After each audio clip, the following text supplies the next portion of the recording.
Hər birinizi xoş gördük əziz tarix sevənlər. Rusiya mövzusunun davamını çəkirik artıq.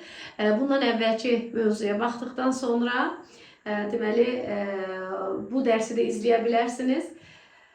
Rusiya artıq biz 18-ci əsr Rusiyasının 17-18 əsrini çəkdik. Bu gün isə 19-20-ci əsr Rusiya dövləti ilə, imperiyası ilə davam edirik. Bu dövrdə hakimiyyətdə kimdir? Biz dedik ki, Pavel artıq zadəganlara qarşı siyasət yürütdüyünə görə, zadəganların haqq hüquqlarını ləğv etdiyinə görə zadəganlar onu deməli sui-qəsd nəticəsində hakimiyyətdən götürdülər. Onun yerinə gəldi 1-ci Aleksandr. 1-ci Aleksandr 1801-1825-ci illərdə 19-cu əsrin düz bir rübü, birinci rübündə hakimiyyətdə qalıb. Hakimiyyətə ilk gələndə Aleksandr islahatlar keçirib, müəyyən qədər mülayim siyasət yürüdürdü. Aleksandr ilk hakimiyyətə gələndə deməli nə etdi? Müəyyən qədər islahatlar keçirdi. Deməli onun dövründə senzura yumuşaldıldı. Senzura müəyyən qədər yumuşaltdı və ilk universitetlər demək olar ki, universitetlər açdı. Biz burada ilk universitet deməyəcəyik də, ilk sözü burada səhv düşüb. İlk universitet biz bilirik ki, Pyotrun dövründə universitetlər açılmışdı. Yeni universitetlər açdıracaq artıq 1-ci Aleksandr. Eyni zamanda orta təhsil verən gimnaziyalar açdıracaq, təhsilə qayğı göstərəcək, insanların həyat tərzini yaxşılaşdırmağa çalışır. Amma biz bilirik ki, Aleksandrın dövründə yenə də təhkimçilik hüququnun qalması Rusiyanı geri salırdı. Təhkimçilik hüququ hələ də qalırdı. Ona görə də Rusiya deməli yenə də Avropa dövlətlərindən geridəydi. Yadınızdadırsa Pyotr islahatları ilə Rusiyada geriliyi xeyli azaltmışdı. Avropadan geri idilər, amma geriliyi azaltmışdı. Aleksandr isə öz islahatları ilə deməli çalışırdı ki, mövcud vəziyyəti düzəltsin. Ona görə də 1803-cü ildə azad taxılçılar haqqında qanun qəbul etdi. Nə də azad taxılçılar. Bu qanuna görə ilk dəfə olaraq Rusiyada təhkimçiliyin ləğv olunmasının mümkünlüyü qəbul edildi. Yəni artıq kəndli müəyyən qədər ödənç verib sahibkarınla həm şəxsən, həm də torpağı ilə bir yerdə azad ola bilərdi. 1803-cü il. Sadəcə bu islahat bir o qədər də deməli kəndlinin torpaq sahibinə çevirə bilmir. Çox az bir kəndli torpağının sahibinə çevrilə bilir.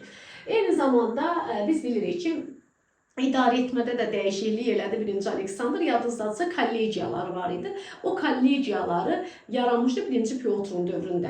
Kollegiyaları əvəz elədi nazirliklərlə. Yadınızdadırsa nazirlik yaradan deməli hökmdarları yadımıza salaq. Məsələn biz demişdik Yaponiyada Mutsuhito, sonra Osmanlıda 2-ci Mahmud, onlar nə etmişdilər? Nazirlik yaratmışlar. 1-ci Aleksandr da burada nazirlik yaratmışlar. Eyni zamanda 1810-cu ildə Dövlət Şurası yaratdı. Dövlət Şurası nədir? Dövlət Şurası məşvərətçi orqandır. Yəni 1810-cu ildə yaradıldı. Lakin Aleksandr sonradan deməli getdikcə hakimiyyəti istibdad rejimi ilə əvəz elədi. İstibdad rejimi daha sərt deməli hakimiyyət növüdür, zorakılığa əsaslanır. Xarici siyasətində Aleksandrın biz bilirik ki, Aleksandr xarici siyasətində Pyotrun, Yekaterinanın işğalçılıq siyasətini davam etdirirdi və biz bilirik ki, 1801-ci ildə Aleksandr Qafqaza yürüş eləyəcək, 1801-ci ildə Cənubi deməli Qafqaza yürüş edir. Şərqi Gürcüstanı yadınızdadırsa 1801-ci ildə özünə birləşdirir və bu birləşdirmə ilə də Azərbaycanın ilk 5 torpağı Rusiyaya birləşdiriləcək. Şərqi Gürcüstan və Cənubi Qafqaz uğrunda mübarizəni davam etdirir. Şərqi Gürcüstan əlbəttə ki, onun eyni zamanda Qafqazda möhkəmlənməsini kim istəməyəcək? Nə Qacarlar istəməyəcək, nə Osmanlı istəməyəcək. Ona görə həm Qacarlarla davam edən 1804-13-cü illər əhatə edən 1-ci Rus-Qacar müharibəsi baş verəcək ki, bu müharibədə Gülüstan sülhü ilə başa çatacaq.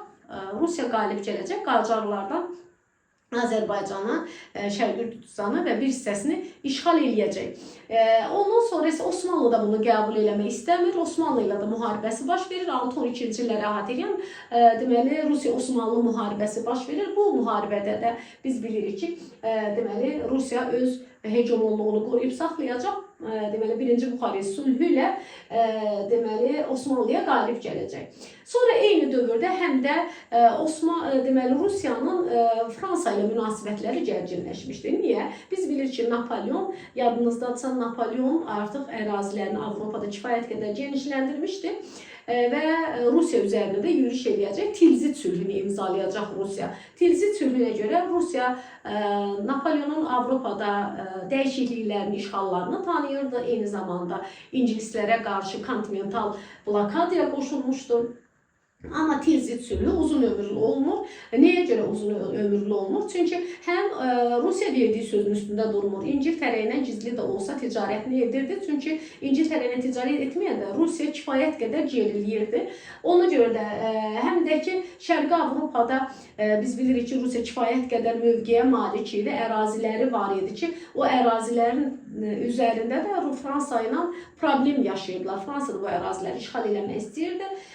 Ona görə də Napolyon Rusiya üzərinə yürüş eləyəcək. Rusiya üzərinə yürüşü Napolyonun 1812-ci il Borodino döyüşü ilə nəticələnəcək.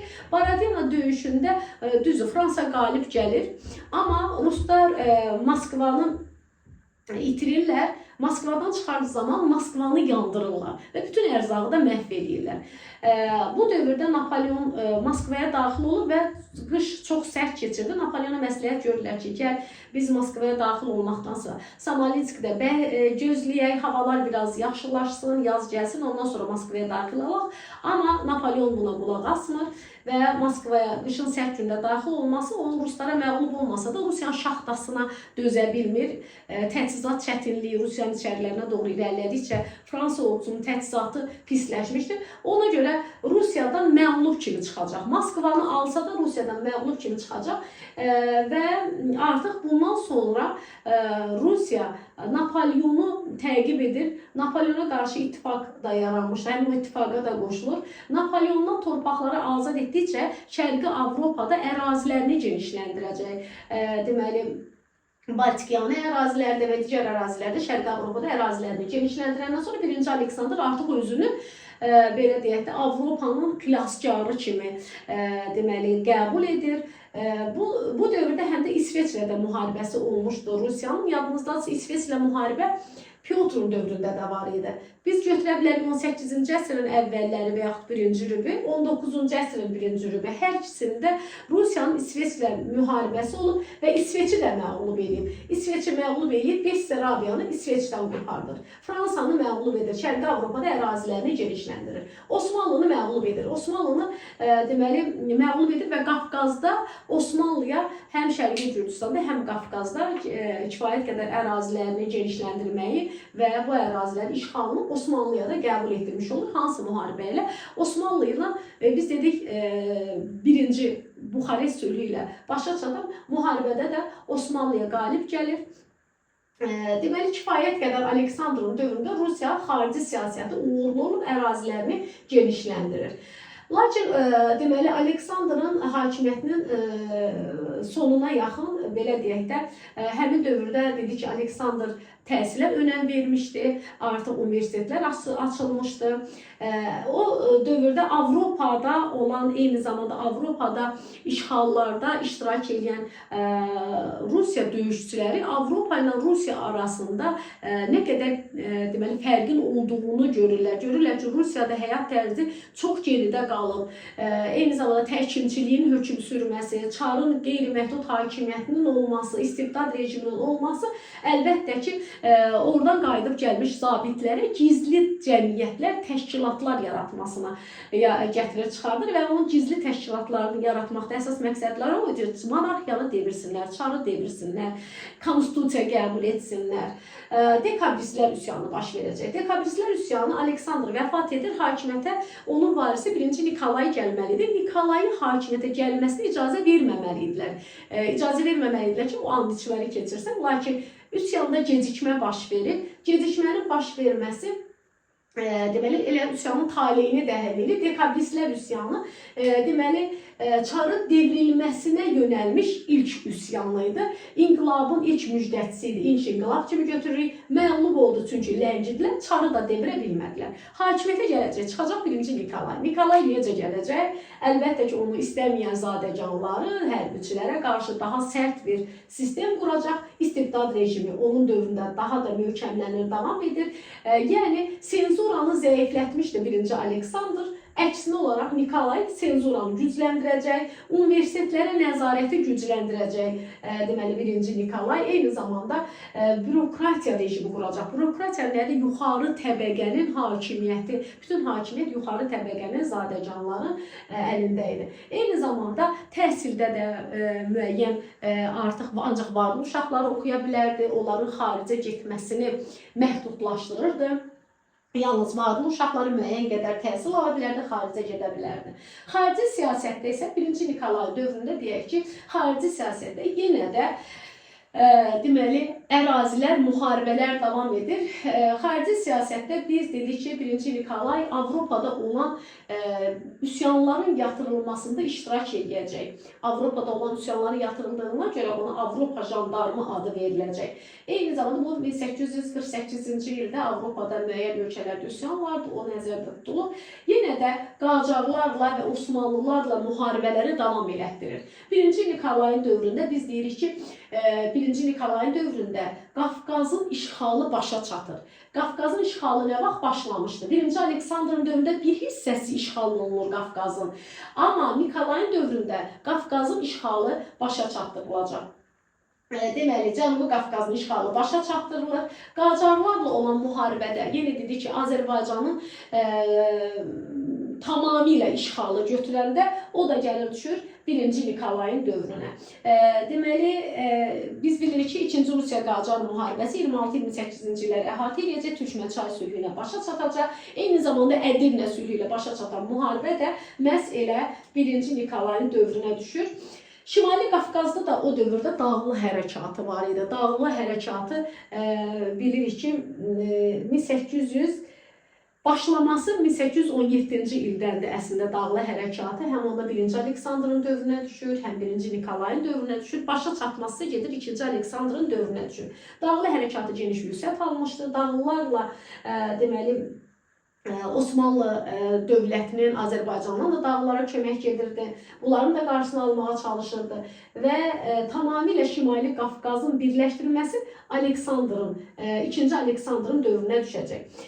Deyir ki, Nikolay xarici siyasətdə deməli onun dövrünə Krım müharibəsi də düşür. Krım müharibəsi 1853-56-cı illəri əhatə edirdi. Əslində Rusiya bu dövrdə bu müharibə ilə istəyirdi ki, İstanbulu işğal eləsin, boğazlara sahib olsun.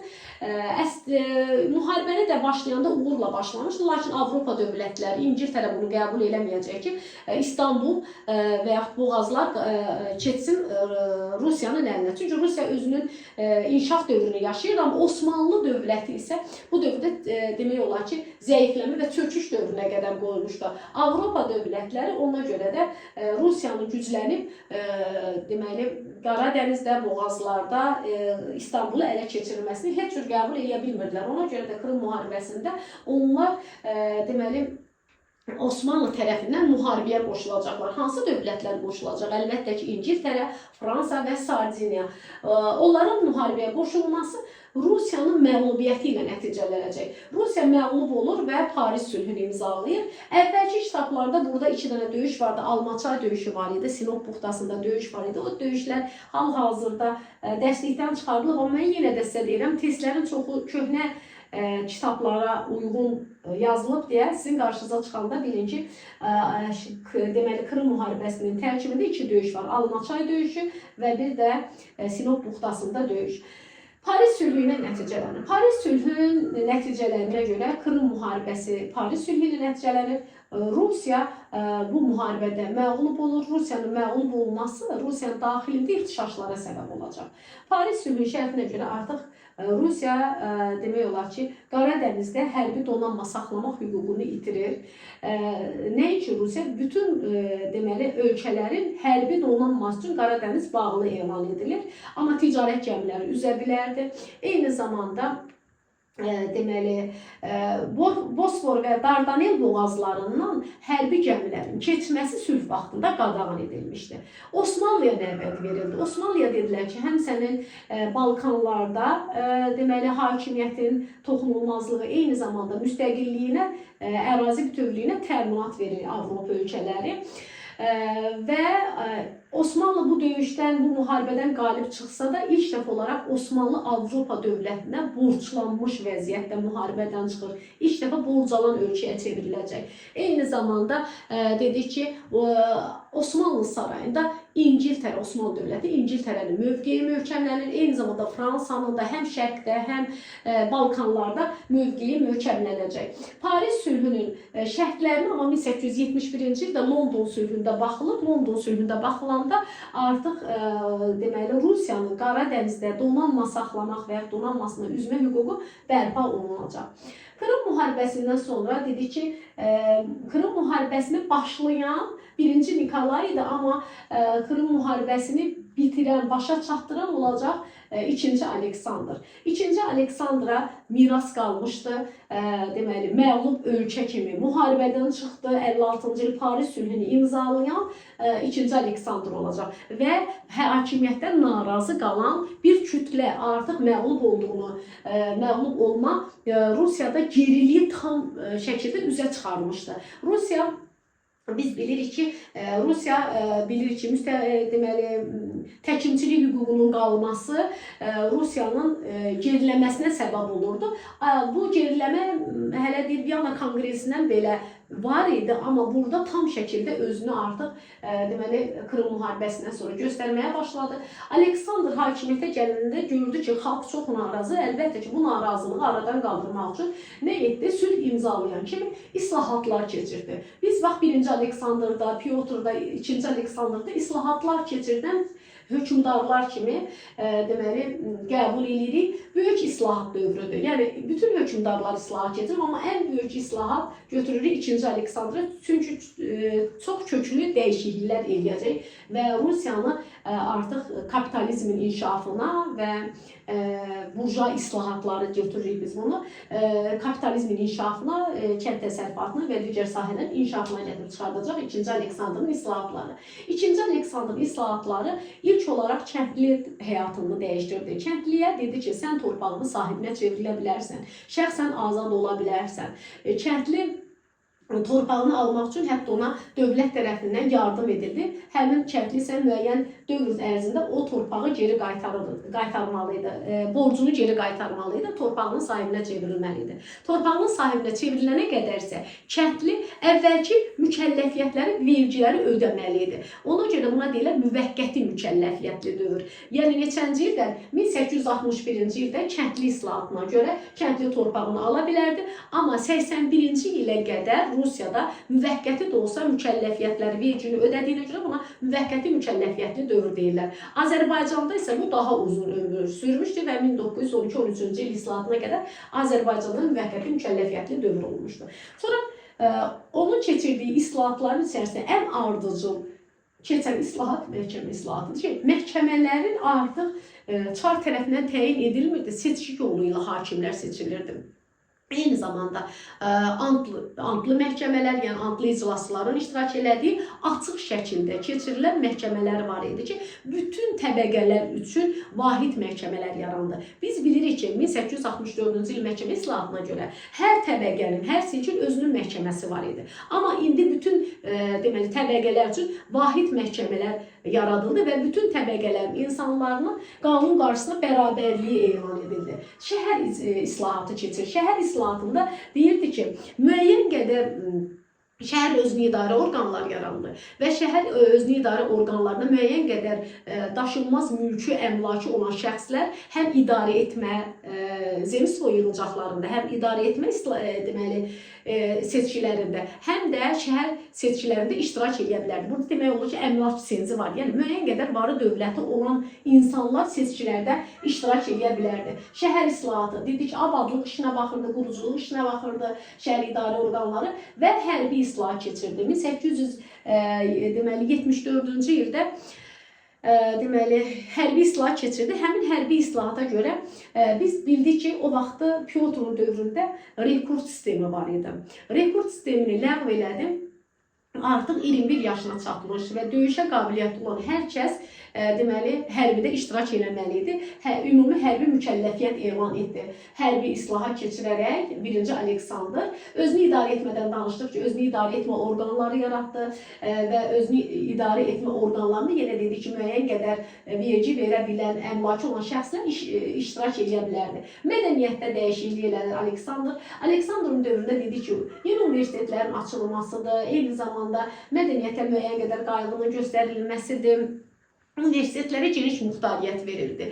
Orta təhsil verən gimnaziyalar açıldı. Onun dövründə mədəniyyət, təhsil xeyli inkişaf edəcək. Aleksandrın keçirdiyi bu islahatlar burja islahatlardır. Rusiyada kapitalizmin inkişafına yol açdı. Rusiyada təhkimçiliyi ləğv elədi. Əsas xüsusiyyəti odur ki, indiyə qədər təhkimli olan Rus kəndləri artıq şəxsi azadlıq aldı. Şəxsi azadlıq alması, azad işçi qüvvəsinin yaranmasına, azad işçi qüvvəsinin yaranması əlbəttə ki, deməli kapitalizmin inkişafında işçi qüvvəsi varsa, fabriklər, zavodlarda deməli müəyyən qədər inkişafa gətirib çıxardacaq.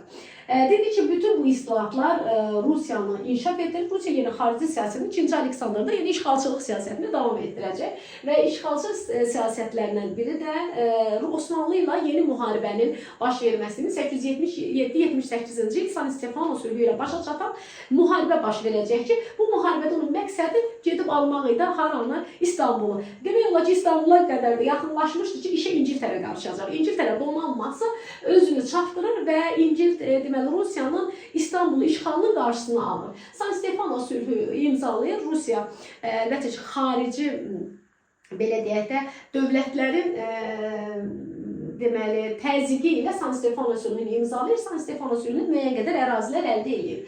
Amma bu əraziləri əldə etməsi bilirik ki, Avropa dövlətlərinin xoşuna gəlməyəcək. Ona görə ona 78-ci ildə Berlin konqresini imzalamağa məcbur edəcəklər. Deməli, Avropada uğurlu xarici siyasətini davam elətdirirdi 2-ci Aleksandr. Eyni zamanda Qafqazda möhkəmlənmək. Biz bilirik ki, Şimali Qafqazın işğalı 1-ci Aleksandrdan başlamışdı. Hələ Yekaterina başlamışdı, ölmə imkan vermədi. Pavel ordunu geri çəkdi. Amma Aleksandr yenidən o Pavelin kimlərin hüququnu əlindən almışdı. Zadəganların əlindən alınan hüququnu Aleksandr yenidən bərpa edir. Sonra Qafqazın işğalını Aleksandr başlamışdı. Nikolayın dövründə davam etdirdi. Bütün Cənubi Qafqaz işğal olundu. Şimali Qafqazın isə tamamilə işğalı düşür 2-ci Aleksandra. Şimali Qafqaz bu dağlı müharibəsi üçünün də dövründə var. 1-ci Aleksandrın da dövründə dağlılarla mübarizə var. Hətta müridizm yadınızdadırsa, biz götürə bilərik müridizmdə Şeyx Mənsurun dövrü. Hələ Yekaterina'da dövrünə gedir düşür. Şeyx Mənsur ilk dəfə olaraq Alda və Kuban döyüşlərində Aldada qalib gəlmişdi. Kubanda məğlub olmuşdu, sonra onu əsir götürmüşlər. O vaxtdan dağlıların mübarizəsi var. Aleksandrın dövründə dedi ki, dağlı hərəkatı başlayır 1817-ci ildən.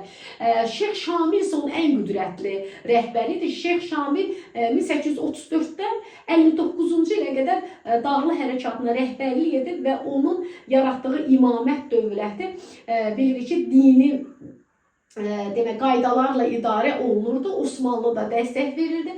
Çünki Osmanlının deməli həm dəstəyi, həm də ki o dövrdə Azərbaycanın və türk xalqlarının çoxundan deməli dağlı hərəkatına dəstək var idi. Dağlı hərəkatı amma belə deyək, uzanması, uzun sürməsi onların gücünü tükəndir. Əlbəttə ki, Rusiyada daha intizamlı idi, böyük bir dövlət idi. Avropada deməli uğur qazanan bir ordusu var idi ki, topla tüfənglə hər bir silah sursatla təchiz olunmuşdu. Həmin ordunun hesabına sonradan dağlı hərəkatı yatırılır. 59-cu ildə Şeyx Şamil əsir götürülür. 64-cü ildə ümumiyyətlə dağlı hərəkatı yatırılır. Dağlı hərəkatı yatırılandan sonra Şimali Qafqazın işğalı 64-cü ildə başa çatdırılır. 64-dən 95-ci ilə qədər Rusiya üst tutur Mərkəzi Asiyaya, eyni zamanda Türkistandır, Mərkəzi Asiyadır.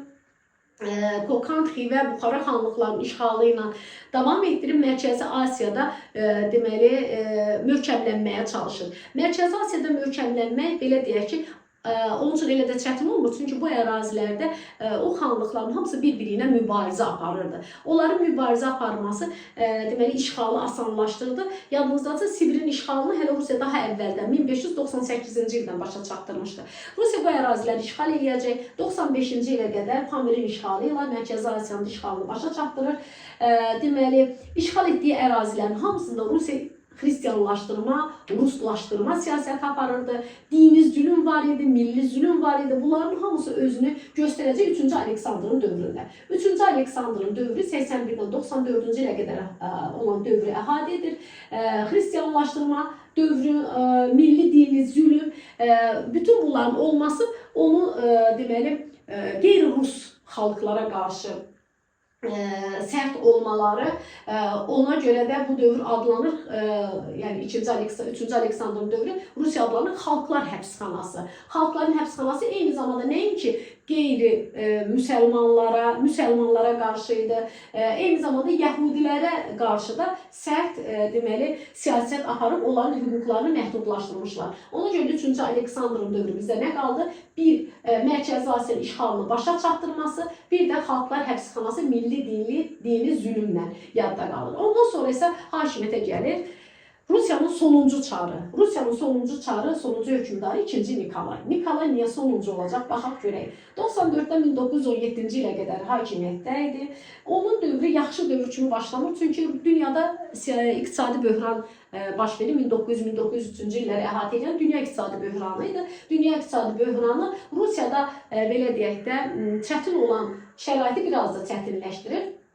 Və getdikcə də bilirik ki, 2-ci Nikolayın dövründə də yenə də qeyri-Rus xalqlarına, türklərə qarşı sərt siyasət davam etdirdi, olan hüquqları məhdudlaşdırılmışdı.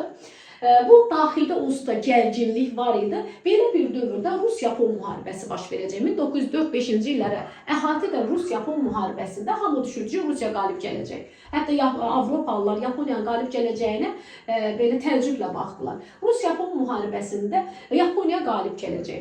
Rus-Yapon müharibəsində Rusiyanın deməli bir sıra döyüşlərdə ardıcıl məğlubiyyəti, eyni zamanda Suzima dəniz döyüşü, Port Arthur döyüşü, bu döyüşlər baş verir. Bir-birinin ardınca Rusiyanın məğlub olması, Yaponiyanın qalib gəlməsi Rusiyada daxildə narazı qüvvələri biraz da fəallaşdırdı. Bilirik ki, bu Poçimot sülhü ilə başa çatacaq. Biz Yaponiya dərsində bunu geniş keçirik. Ona görə o sülh şərtlərini orada nəzərdən keçirəcəyik. Və bu məğlubiyyətdən sonra Rusiyada birinci Rus inqilabı baş verəcək. Birinci Rus inqilabı 1905-7-ci illəri əhatə edir və Qanlı Bazar günü ilə başlayacaq. Qanlı Bazar günündə Sankt-Peterburqda üsyançıların gülləboran edilməsi, inqilabın genişlənməsi və daha böyük ətraflara, imperiyanın bütün ərazilərə yayılmasını, eyni zamanda Bakıda da müəyyən qədər artıq canlanma var idi. Birinci Rus inqilabı Nikolayı məcbur elədi ki, manifest imzalasın.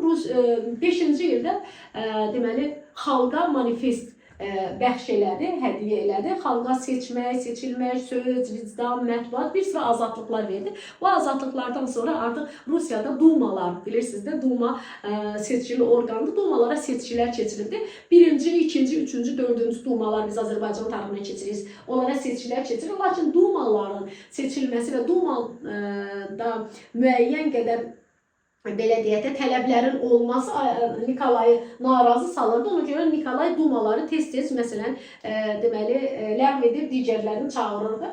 Birinci Rus inqilabı belə deyək də çarı devirə bilmədi.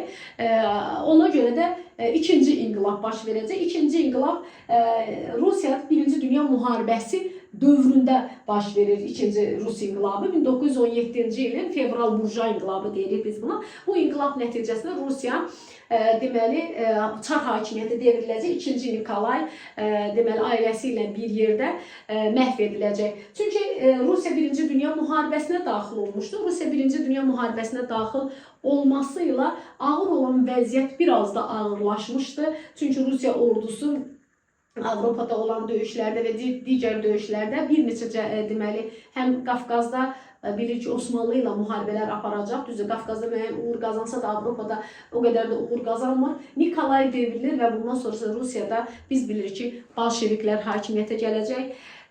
Bu mövzu isə növbəti dərsin mövzusu olacaq. Gələn dərslərdə inşallah ki, Allah imkan versə, vaxtımız, şəraitimiz olsa, digər mövzuların da belə də izah ilə davam eləyəcəyik. Bu günlük bu qədər. Yenə də lövhəni mən çəkilirəm qırağa. Lövhənin demək olan bütün qeydləri götürürsünüz, qeyd dəftərinə qeyd edirsiniz. Bu günlük bu qədər. Sağ olun, sağollaşırıq. Növbəti dərslərdə görüşmək ümidi ilə salamat qalın.